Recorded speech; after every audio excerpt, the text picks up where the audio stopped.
Okay, so you're about to hear episode 15, which is our conversation with Gordon Bals. And the title of this episode is, I Don't Think Those Tears Are Just Mine.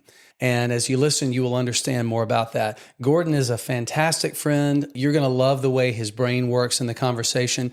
And if you will remember, a very unique compliment that a previous guest, Michael John Cusick, paid to him, which was this. Gordon and I went to school together. Yeah, okay, so you know Gordon. One of the greatest heads of hair. Oh on my the planet. gosh. So yes. you and I can look at Gordon and, celebrate what a good man he is, and then our envy kicks in. I mean, how much better compliment can you get than that? Welcome to What We Really Want, conversations about connection. Settle in and get ready for a great conversation. Let's talk about what we really want. So I think the last time we did one of these, it was really, really early, like 7 in the morning. Yes. And this time it's almost 8 o'clock at night. So we're doing this now because we're leaving in the morning to go to Nashville for the weekend. What are we doing in Nashville? Family time. Yes. Spending time with It'll be family. fun. I have a brother who lives in Nashville, and both my parents grew up there. And I have an uncle who was in a band called the Exotics, and they are having a 60th, you heard that right, 60th anniversary concert at the Franklin Theater.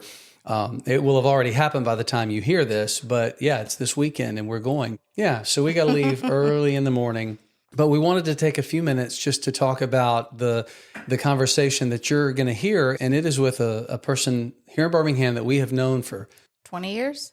Yeah, I think probably Well over 20 years ago. we Probably met about him. 20 years, close to it anyway. Yeah, Gordon Bals is a counselor and a seminary professor here in Birmingham, and he founded a nonprofit counseling ministry called Daymark Pastoral Counseling. And you and I were talking just before we started recording about when we met Gordon. It was when I was on staff of the church, still keeping secrets, still trapped in my addiction, and you didn't know. Had no idea. And we had like a church dinner, and then we'd split up and have a bunch of electives. And Gordon came and he taught through one of them. And I remember sitting in on that one and just being really drawn in. And part of it was because of how emotional he got. Yeah, that's what I remember too. I was like, wow. It was very Endearing. endearing. That's the word I was looking for. Yeah, because I don't think I had seen that modeled a lot. Yeah, I think it was one of the times when we were hearing good stuff and we were seeing the person who was saying the good stuff demonstrating the appropriate emotion, you know, and that was kind of new. And then after everything came out, didn't see him for a while. And I can't remember how we reconnected. It was probably around the time that we were starting Awaken, and I was kind of reconnecting with a bunch of the therapists in town. But Gordon is really great. And he, in the fall of 2024, which the semester has just started, they have just launched a Master of Arts in Christian Counseling at Beeson. So you can go through there and get trained to be a Christian counselor. And fun fact, we lived up the street. That's right. For just a little bit. But I remember getting each other's mail. We lost power. I think, And but they didn't. And it was after Katie and Jonathan had gotten married, and we had the top of their wedding cake. That's right. We had their cake topper. Yep. And so they had not obviously had their first anniversary yet. So we took it down to their house and they kept it in their freezer. Until our power came back And then on. I think we had a pressure washer that we were borrowing from somebody, and he saw us out there. Probably me, honestly, because didn't I do a lot of the driveway? Hey, come on now. Okay, he did We a little both bit. did a lot. Okay, that's fair. Yes. But anyway, he came I and like borrowed pressure it. washing because it's That's very true. satisfying. It's very satisfying. Yeah. The one cool thing about Birmingham is that there are so many wonderful therapists.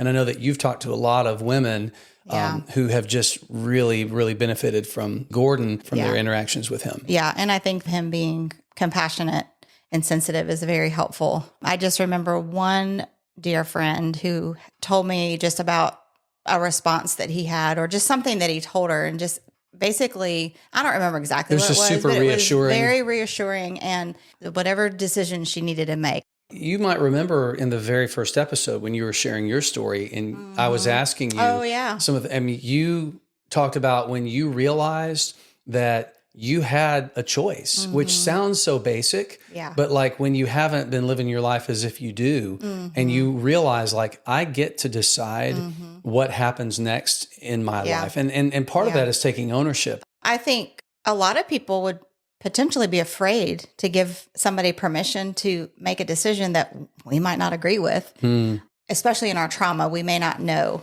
that we have choices, and we may just do that automatic, what we grew up hearing or whatever. It's really not about trying to influence them to comply with whatever it is we think they need to do. Right. Because especially if we're engaging with them as two people who believe in the sovereignty of God and the presence of the Holy Spirit in his followers, then he can be trusted to guide that person's decisions. Right. You know, and are they hearing from me, the friend or therapist or counselor or coach, or are they hearing from God? Exactly. Yeah.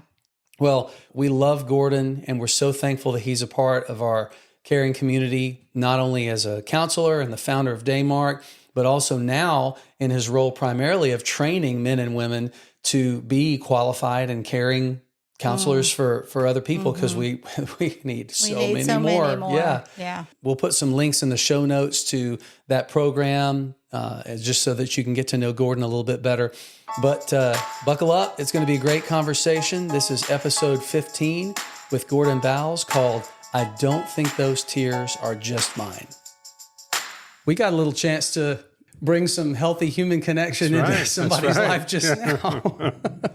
We're sitting here in my upstairs podcast studio, and right as we were about to get started, Stacy knocked on the door and said, "Oh, our neighbor who's moving needs help lifting something." Got to go out there and get a little sweaty and give him what he really wanted, which was some help. Yeah.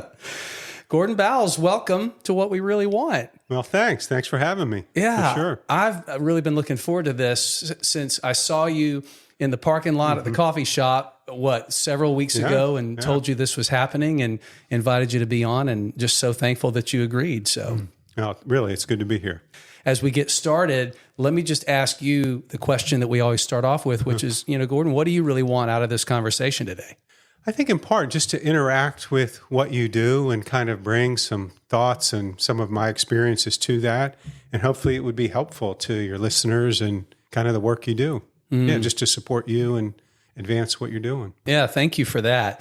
Can I share something with you that I don't think I've told you before about when I first met you? I don't know if you remember when that was, but it was probably close to 20 years ago. I don't know exactly how long, but it was when I was on staff at the church where I was for a long time here in Birmingham. And we were having these Wednesday night gatherings. And yeah, you're nodding because you remember now. And what we would do is have these elective kind of courses that people would come to for 5 or 6 weeks in a row. And I remember that was when, I don't know how early into your counseling practice that was, but I remember that the church had gotten connected with you and had you come in. And I sat in and just was listening to you talk about people and about relationships. It was an interesting thing because what I remember was thinking, wow, this guy gets really emotional. I know that's not the first time that you've heard somebody make that observation about you, but it was kind of confusing to me because I was still deep in active addiction at that point. And being on pastoral staff at a church, I wasn't letting anything show. So I had to keep my emotions on lockdown. So it was an interesting intersection of desire, jealousy to be able to feel like that and like, ooh, that seems too dangerous. Yeah, I think too often, and it's changed to some degree, but I think too often in church communities, we run away from emotion. And there's this quote, I've read it so many times, I have some of it memorized, but the fella has recorded all the emotions of Jesus in the Gospels. And it's he sighed, he wept, he sobbed, he rejoiced very greatly. And when I get done reading all those emotions, I say if we use that descriptor of any human being on earth, we would say they were emotionally unstable. Right. But I don't know that we're prepared to say that about Jesus, right? But it's just a good reflection on how often we're not human. And really, whether it's recovery movement or one one anothering each other in church, whatever it is, we should be moving towards that kind of freedom emotionally. Yeah. We had a whole episode recently where we talked about that with Phil Herndon, episode 4. If you're just now finding the podcast, you can go back. So yeah, a great conversation there, but I couldn't agree more. Help us get to know you, your background, your family, kind of your career. Just talk about yourself a little bit. Okay. Well, in terms of, I'll do kind of vocational stuff second. From the Jersey Shore, not the one you used to see on MTV, but, and there's something I like about being from Jersey, the kind of blue collar stuff. And then I'm married and have 3 grown daughters. We've been in Birmingham over 30 years. I came here to be on staff at Shades Valley Community Church, and early on started Daymark Counseling, which is the nonprofit I started that is a counseling organization in town. And early in, I was working on my doctorate and started adjunct teaching, first at Southeastern Bible and then at Beeson Divinity. And now I'm full-time at Beeson Divinity, and we are starting a counseling program that will launch this August. So that's kind of been a lot of my focus the last 2 years, is building that program and getting it off the ground. Yeah, I'm really excited about that. And I'd love to hear a little bit more about the transition from spending most of your time counseling people one-on-one or with couples to going full-time at Beeson Divinity School and even spearheading the launch of an all-new program, which I'm very excited about. How did that kind of evolve? Yeah.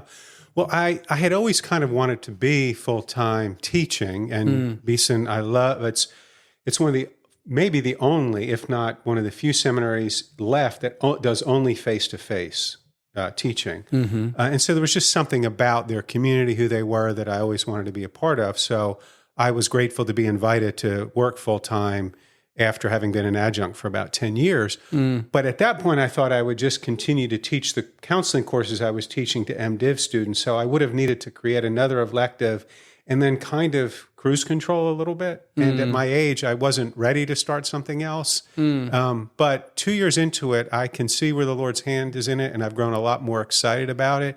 But then transition had its difficulties, and you were alluding to some of it, to go from almost 30 years of vocational ministry where I'm spending 90% of my time face-to-face with people, to my first semester where I was in an office alone a lot more and really having to choose and work on longer-term things. I know trauma and dysregulation, and I'm sure that'll be part of what you do here. Like, I felt very dysregulated and realized how I had to slow down and give myself some permission to rest. And so it was a good invitation to become more of who I had wanted to be all along, but had more space to kind of choose that. Yeah.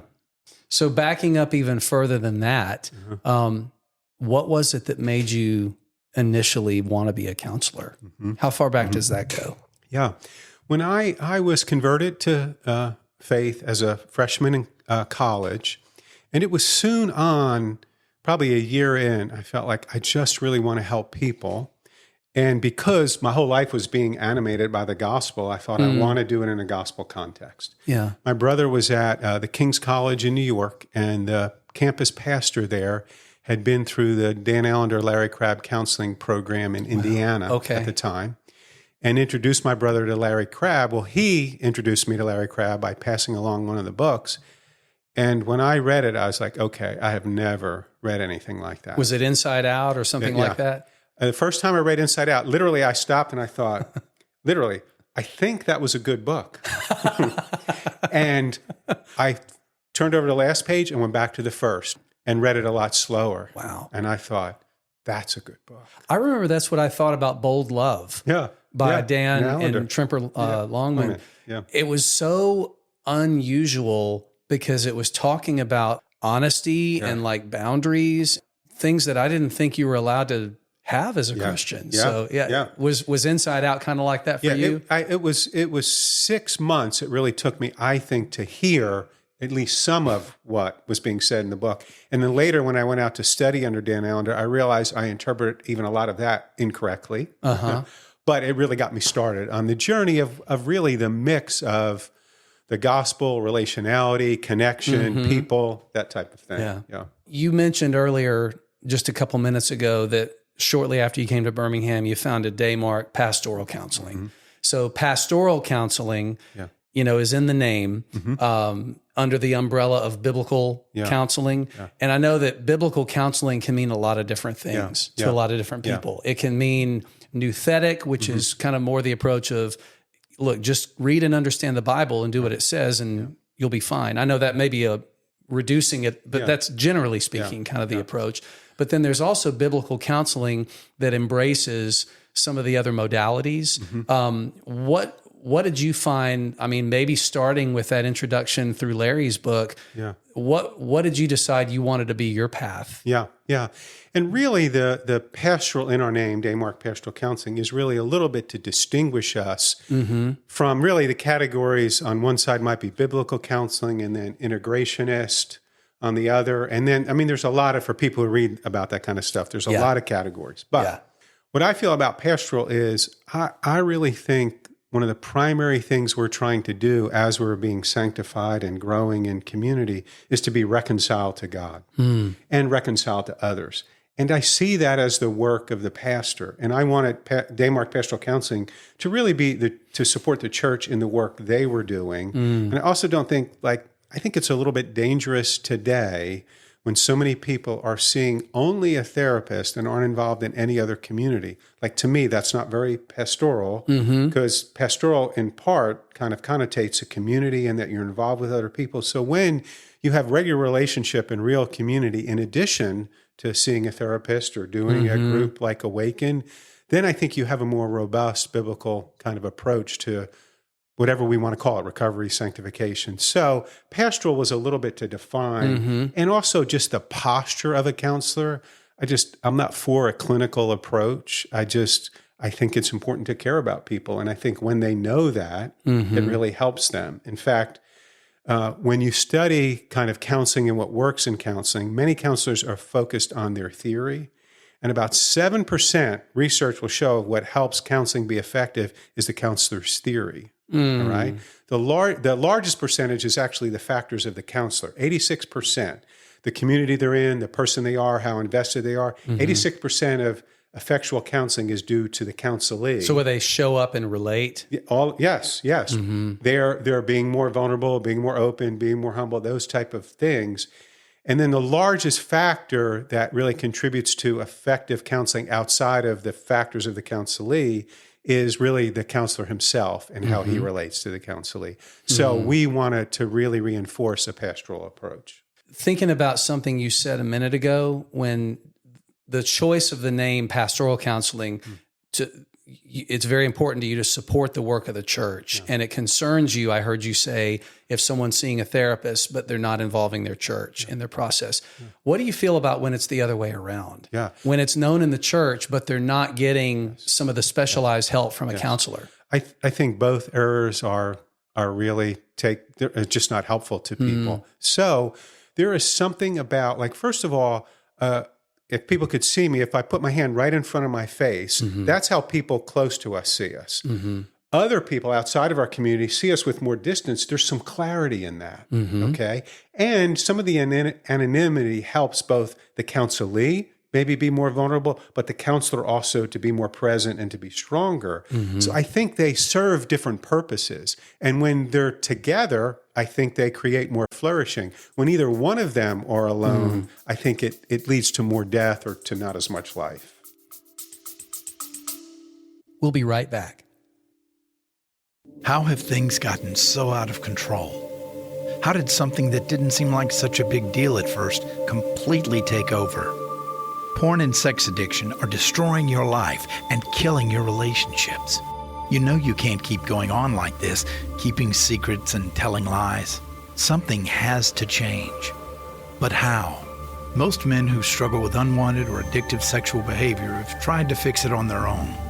But sex addiction is powerful and complicated. Recovery is possible, but it isn't easy. It requires us to focus on more than just behavior. It requires us to look at our whole lives and the parts of our stories that contribute to addiction.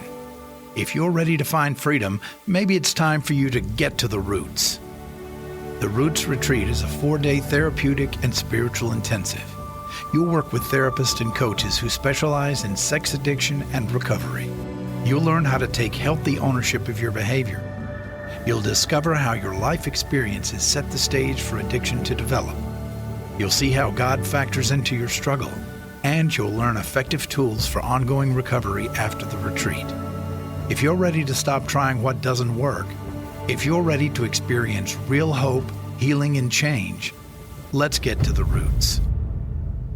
Visit awakenrecovery.com/roots retreat or click the Roots Retreat link in show notes. So what do you love the most? This is like a Barbara Walters question. Yeah. If you were a twee. No, what do you love the most about counseling in the office with a client or with a couple? Yeah. It's a great question, and this may or may not sound strange, but the thing I probably love most is weeping with people. To me, tears say so much, right? Mm-hmm. But good tears say even more. Like some tears are just gratefulness that I've been carrying burdens that I can stop carrying. You know, some tears are, I'm really sad I was participating with evil in a way I didn't see. You know, some tears are just a letting go of loss. Yeah. But when it says in the scripture that sorrow is better than laughter, because sorrow has a refining influence on us, or it says about godly sorrow, we will never regret that kind of sorrow. It helps us to turn away from sin and seek salvation. There's a refining or a turning in grief, and that is a turning from ourselves toward the Lord and others. Yeah. Boy, that really resonates with me, because I remember early in my recovery feeling so much grief at the gravity and the clarity of what I had done. And I couldn't face it when I was in it, because then it would be, the secret would be unsustainable. I couldn't hold it together if I was taking an honest look. And the grief that I had always envisioned would be overwhelming. I think I saw it that way because it really wasn't grief I was envisioning, it was shame. And, you know, when the tears come and the weeping and the grieving over what I've done, that when it's replacing shame and it's honest and it's responsible and it's sad because of the hurt that I did to myself and others, that's not masked by shame anymore. That's really a beginning or an early phase of a journey to getting healthy. Yeah, I don't think you could say any better. If we were going to say it simply, shame is pushing us towards disconnection and grief is moving us toward connection. Yeah. I mean, if in general, and I know some people are afraid of tears and move away from them, but when someone is feeling some sadness, your desire oftentimes is to move toward them and to provide some comfort or to be with them, i.e. connection. Yeah. So. Yeah. Okay, so what do you love the most about teaching? I think I actually love the creativity of it, which may or may not sound weird. My creativity is pretty much with words and ideas, and you really get to be creative in the classroom. One of the things I love to do most, like in general, when I'm introducing a new topic, I'm going to start with a case study. So I create a case study with questions and dialogue, and I will get the students breaking up into small groups and discussing it, and then we'll discuss it as a class. And I just love the aliveness that comes from that. So I really, really like the creativity, and I think I like just the formative process. There really is something about laying out a class and picking out readings and watching students engage in that and move through a sequence that really forms them in a different way than when they started. I just love that process. I noticed something that you said at the beginning of your answer to both of those questions. What do you love the most about being a counselor and then about being a teacher? You said, I don't know if this will sound weird. Yeah. That's interesting because like nothing about that sounded weird to me. It just sounded very attractive. I don't know if there's a story that people would think your answer would be different, but that just made a lot of sense to me. Yeah. Well, good. That may be my own stuff in there. Well, if I, just tell me to back off if I need to. No, that's good. That's good. Okay. So still talking about you and your experience as a counselor, is there anything different in the way you think or believe about counseling, or maybe a difference in the way you approach the counseling relationship with clients now as opposed to when you got started? I think my short answer would be, and I'll explain it, is I'm more restful in the things I thought were true that I now have experienced and am able to more practice in advance is true. And here it is. We're really not supposed to know what we're doing when we sit across from somebody. The scriptures really teach that, or Paul really teaches in his writings, that the Holy Spirit is more prominent in terms of our ability to work with people and move forward than the scriptures. Now, we have to know the scriptures to be sensitive and to follow the Spirit. And the scriptures are what form us. But I think so often, if the Spirit's the wonderful counselor, if you're feeling like you're the wonderful counselor and not just a vessel, then you're anxiously trying to prove your worth or to fix things. And the quieter I got and the more restful I got, the more I was surprised of the things that came to me and the words that I had from people. And I would be, Greg, I'd be like, where did that come from? And there were times when early on I thought, man, I didn't know I knew that. Let me write that down. Yeah. And then I felt the Lord kindly saying, Gordon, that wasn't for you. And it wasn't for you to profit from. Yeah. It was for that person in that moment. I gave that to you. Yeah. It was a gift for you to share with somebody. And so I'm just more convinced that there aren't experts, there are vessels. And the more you accept that and are more restful in front of people, then I think the things that come to you are just really life-giving, more and more. What was moving to you just now thinking about that? Yeah. Like when you've been in that context and the Lord gave you that thing to say or ask and you were tempted to write it down, like I saw something come up in you. Yeah. I really think it's just that it's all a gift. I don't know if you know Pierce Pettis. He's a musician of mine that I really like. He's got a song called My Life of Crime. And he compares his guitar to like a gun that he holds people up. He steals their money and then he goes and hides away. And he's like, I don't know where all this stuff comes from. And then there's a line in the song where he says, there's honor among thieves. Man, we are stealing. If we accomplish anything, it's not because we're great. And it's not because of us. It's all a gift. So I think my tears were just a re-recognition of so much of what's happened through my ministry and my work is purely a gift. And I've been on the side of receiving that and then offering that to others. So you just said we're not really supposed to know what we're doing. Yeah. And you recently created a master's program at a seminary, which, when we think about higher education, we're thinking about developing competency, Yes. right? Yes. So help me reconcile that. I mean, I think I know in general what you're going to say, but maybe help us get a different perspective on competency than we might come into this with. Yeah. Well, I think two things at once. I think part of the competency as a believer is simply walking the slow path of growth where we are more able to walk in the Spirit, which means we don't go from one day being fleshly to walking in the Spirit the next day. That is a slow journey. But we can grow into a place where we have more love, joy, peace, patience, gentleness, and self-control. And that is a lot of what you're offering, i.e. the relationship in the counseling setting. So the first part of good, I think, theological education is it should be forming you to walk along that path that really creates in you a maturity that shows up as you're working with people. Okay? The second thing I think is there are first things. I remember my dad was a really good basketball player, so I wanted to be like him. I asked him to teach me basketball, and he said, when you can do 3 left-hand layups in a row and make them, and I was right-handed, he said, I'll start teaching you some things. Wow. Well, it took me quite a while to develop the first thing, my left-handed layup. But having developed that meant I was able now to dribble with both hands and do layups with both hands. It was a first thing that helped me be a lot more creative in how I would go to the basket if you know basketball. Yeah. So I do think there are first things.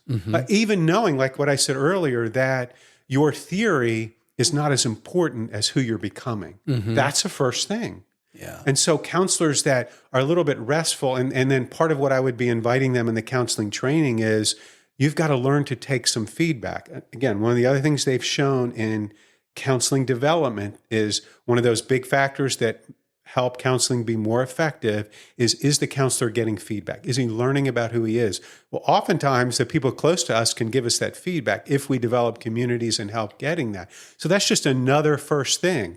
A counselor who's getting more feedback about what he's like and really understanding himself better is going to be a better counselor.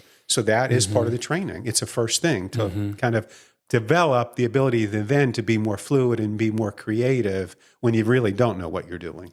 How do you see that feedback showing up in the relationship with a client? Yeah. Does it? Should it? Yeah. Yeah. You mean, should a client give feedback? Yeah. I Yes. mean, what if they want to? Well, I would say two things. Yeah. And this I say to, because I'm often training pastoral students, and I'll say, you're not going to get quick feedback or maybe any feedback on your sermon. But if you're sitting across from someone, their countenance is going to tell you whether or not your words are effective if you're watching, okay? So I think you're getting consistent feedback. But the more you're developing kind of, again, that first thing of knowing you can't know yourself alone and that you need feedback from others, then the more you're asking that feedback from a counselor. I mean, there's times I will ask a question that goes nowhere, and I will say, that was a really bad question. Help me know what you want help with today or something, you know? Yeah. And so letting some of that humility develop where it's more collaborative, you're regularly inviting that feedback, I think, if you're a good counselor. So yes, I think the humility to kind of have it be a more collaborative relationship is really important. Okay, I think that what you've been talking about here in the last few minutes as far as accepting feedback and coming to know what you're bringing in kind of leads in nicely to what we were talking earlier about was going to be our experience with healthy connection that we wanted to talk about today. So for the rest of our time, let's kind of pivot over to this concept of confession. We try to have each conversation here on the podcast touch on a particular aspect or experience of healthy connection with God, with ourselves, with other people. And some of those experiences can be authenticity, vulnerability, community, encouragement, self-awareness, surrender. And there's a lot of other ways that we experience that. But when I ask you what experience with connection you wanted to talk about, you said that you felt more drawn to talk about confession. Why is that? Yeah. Some of this came, I'm sure your listeners are familiar with Kurt Thompson and his book, The Anatomy of Soul, and some of his other books. But as I was teaching a trauma course and reading what he wrote about confession and just began to do some of my own study, I began to think about it this way. If we are in a sinful, broken world, okay, then when we're turning to the Lord, we're not only turning to Him over sin we've done, it's also sin done to us. And it's just sin out there. Like, I don't know, let's just say you don't want to be caught up in having a lot of money or something. It's hard in America because there's a culture that surrounds us to move in the other direction, okay? So if Satan is prince of this world, the world's moving in a certain direction. Anyway, I really began to see that here's the central component, I think, of confession, the way it talks about in scriptures. And I would say, I was talking about first things earlier, okay? I think confession is much bigger than this, but this is a first thing. When it says, confess your sins to one another, right?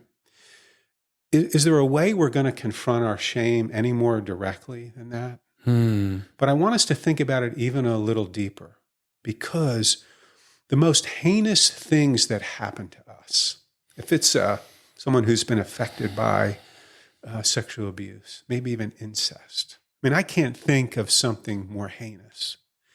And yet when evil's been done to us, it's going to truncate who we are and push us in certain directions to cooperate with the very evil that harmed us. And so I think, now I don't mean we start here. I'm not the type of biblical counselor you talked about. Okay?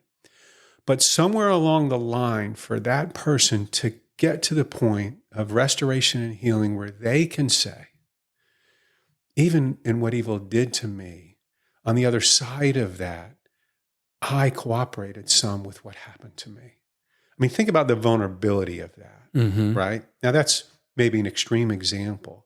Well, and even in cooperating with that, some of that is a strategy to get through it. Yes, right. That's right. That's right. And we don't in encouraging that acknowledgement. It's more of well, of course you did. That's right. Something that's like right. that. No, I would say, and in some ways it served me well, but the way I dealt with some of my own pain was to be a super hard worker and kind of honestly to deal with some of the trauma and stay kind of numb and dysregulated was I just worked all the time, right? So I didn't have to feel. Well, that served me well. And it at didn't. 29, when I began to recognize that, I was like, Lord, have mercy. I've got to slow down a lot, right? And so I had to see, it took me in some directions that I actually didn't want to go. And evil was capitalizing on the harder, bigger evil that happened to me. So back to confession. Yeah. Just the vulnerability to say to another human being that I have cooperated with evil. And for them to welcome that and to embrace and to pray and to walk with you in that. I think that's a first thing that develops a whole lot more other community. Like I said, one of my goals, I started saying this about 10 years ago, was to hear someone say they were part of a nourishment group, not an accountability group. Because groups need to be about so much more than catching us of course we're doing things wrong. Yes. Let that be part of our conversation.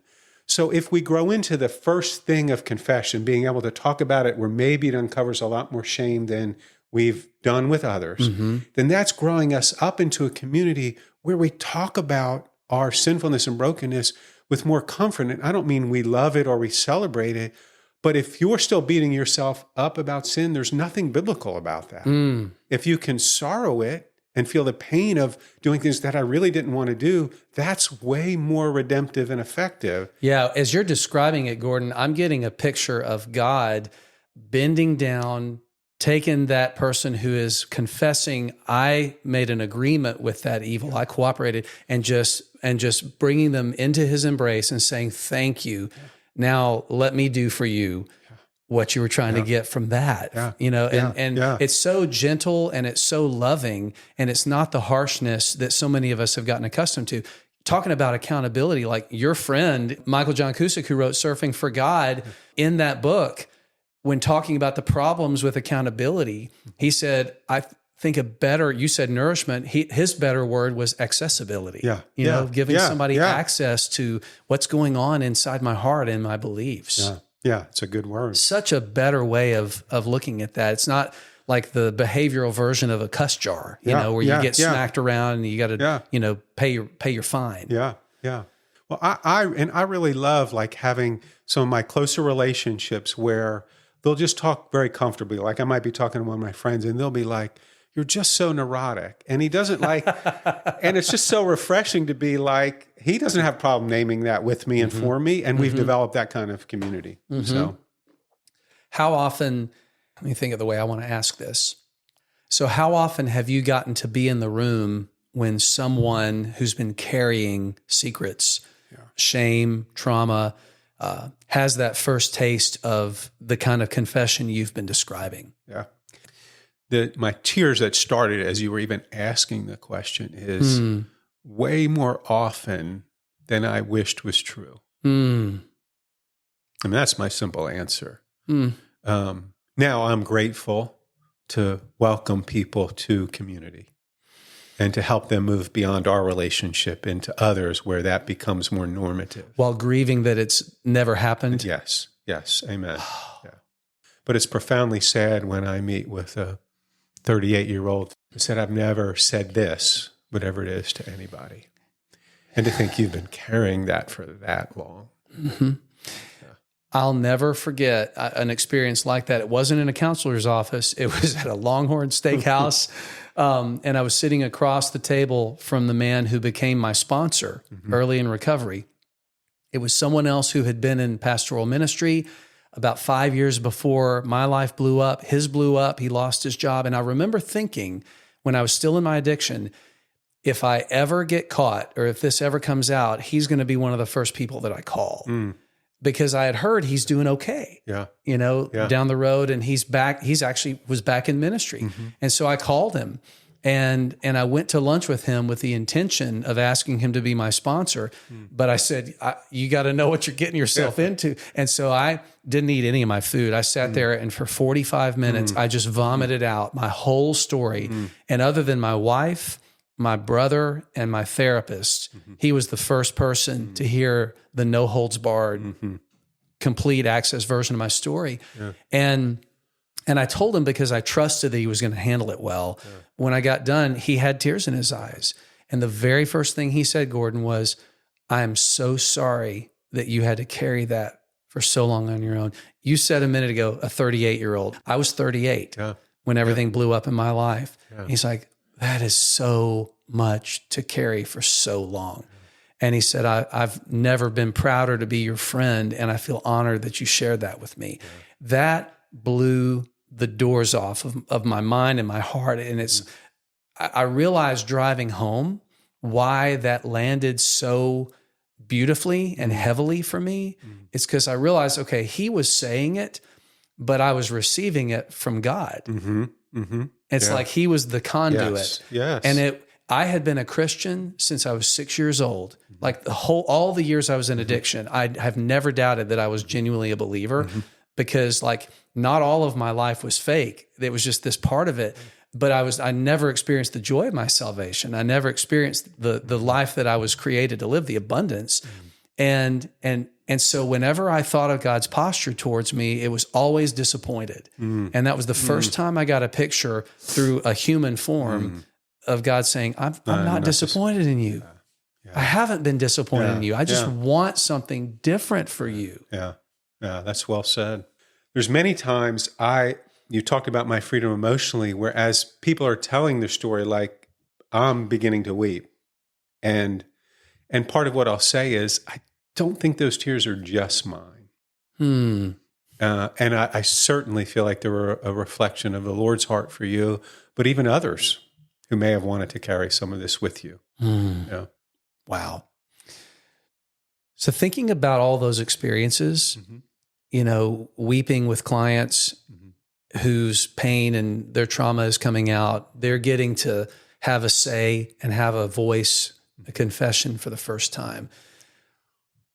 With you spending more of your time in the classroom now, obviously there's the potential for more and more people that you're training to be out there doing this. Yeah. Do you feel any sense of loss at not doing that as often? Not being in the room as often? Yes and no. For sure. There's something about the intimacy, the earthiness, the beauty of being face to face with people in the heart of what they're trying to push through. And I would like to name it as like having an anger for people to what evil has done and to kind of stand with them against it. There's just something beautiful about that. However, like this last semester, I had a number of students come to me, and my classes, we'll do case studies, we'll talk about people and issues, and I have them do reflective papers. And, I had a student come to me and say, I didn't realize what the sexual abuse had done to me. And had not been something they had disclosed. So the work hasn't stopped. And I really love the mentoring aspect of it. And really, because there's a lot of teaching, like my classes just have kind of this, like we're going to weep, we're going to talk, we're going to feel like, I'll be like, I know this isn't happening in your Hebrew class, I've gotten to be in one of your classes, that's right, so I know that's that right. about you. Yes, Yeah. So we're doing the work. Yeah. We're doing the work. It's in a different environment. And I got a lot, I'm introverted by nature. I just got a lot more introverted having to spend the majority of my time face to face with people, because then at nights and weekends, I didn't have tons of energy. So I've kind of enjoyed being restored back into who I think I am a little bit more than who I was for a long time. And that may be hard to hear for people, but I think whatever we do, there's going to be some loss in a fallen world that we can't change. So some of the loss of vocational counseling was I wasn't out in community and being as vibrant as I would have wanted to be, that now I get to be a little bit more. So I enjoy that part of it. Thank you for sharing that about the student and what they were getting in touch with. It kind of brought this to my mind. And I think you were talking about this a little bit earlier, but for people who are training and they feel the same desire and calling and passion as you did to help people, and go into that profession, thinking about confession, how critical is it? I know what you're going to say. This is really for the people that are listening. How critical is it for the helpers to be continuously doing their own work of confession and healing. Yeah. Well, if you look at the end of Galatians 5, right before Galatians 6, where it says, if any one of you are spiritual, restore such a one into spiritual gentleness. And it talks about people being overtaken by sin, which is a whole other category. We don't just choose our way into it, right? We get overtaken by it, and its force is bigger than us anyway. But Galatians is all about the gospel still for you, believers, actually. And you who are spiritual is not someone who has this spiritual gift. It's simply someone who's done the work of returning to the gospel again and again and again. And actually, as I talked earlier, there's less of a fleshly nature. There's more of Christ in them. And they're alive to what the Lord wants to do in them and others. So you're spirituals, you who are indwelled by and are listening to. And owned by and being following the Spirit. Yes. Yeah. So I just don't see how you cannot, if you're going to do the work of pastoring, and by that I mean pastoral care and counseling, if you're not learning that in your own heart and your own life, I mean, that's part of the window. And in addition, it's the presence that you bring to other people, that you have engaged in the same process and you're growing in the Spirit. You just can't separate it. Yeah. So every one of my classes has plenty of work where they're having to incorporate the very things we're learning.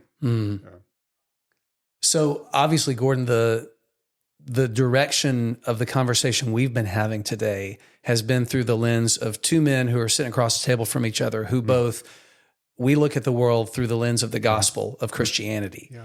These principles of confession and honesty, how much does that work for someone who does not claim the same faith that we do? Yeah.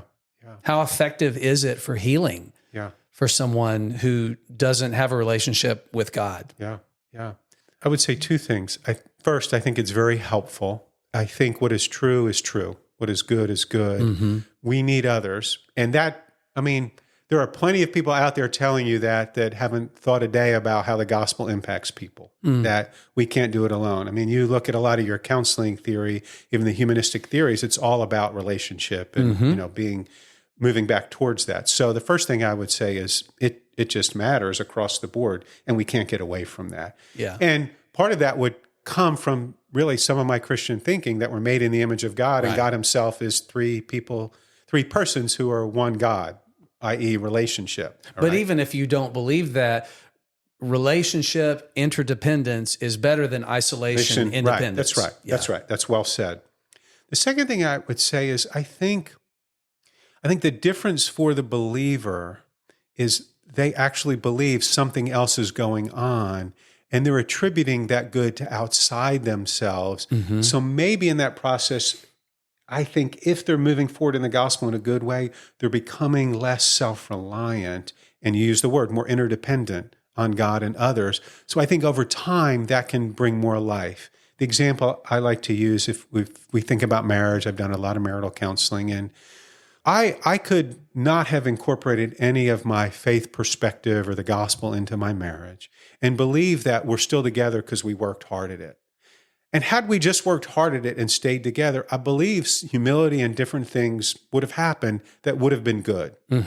But I don't know there would be the kind of life that there is in our marriage, because I'm not still trying to earn that. I'm not trying to work at it, because somewhere along the line, I realized all the work I was doing was about me, and it was not producing what I wanted. And so I began to think about it, I think, more Christianly, and see it more as a gift and get moved more outside myself. So now, like, we're growing still, and like there's just not a lot of effort in it because we're not doing the work in the same way as we're able just to kind of walk in the Spirit the way it talks about. Now, there's still difficulty and stuff, but I just think for the believer, there's just a little bit more that adds up over time where you're moving away from self-reliance towards this interdependency that brings more life.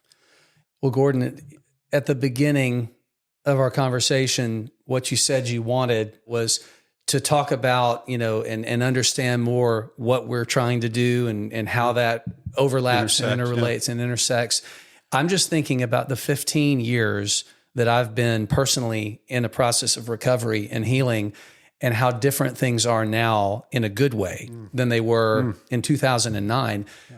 I think about what you do and counselors who are like you, what church leaders are coming to understand and the way that it's impacting the way that they shepherd and lead their congregations and communicate about brokenness. And I'm thinking about communities like ours that just offer across the board, more of the holistic support that people who have been going after what they don't really want to be able to take some time and slow down and see that.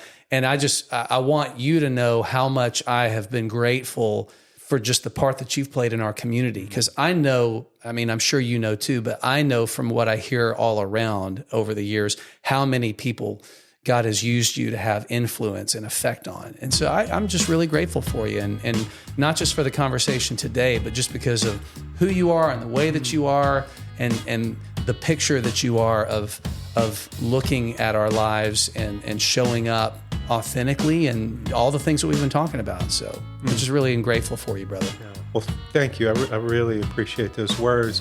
And it has really just felt like a good conversation. I just really enjoy talking with you about these things. Yeah. Well, let's do it again sometime. Sounds good to me. We'd love to hear from you. If you have questions, feedback, topics you'd like to hear us talk about on the show, click the Send Us a Message link in the show notes of any episode.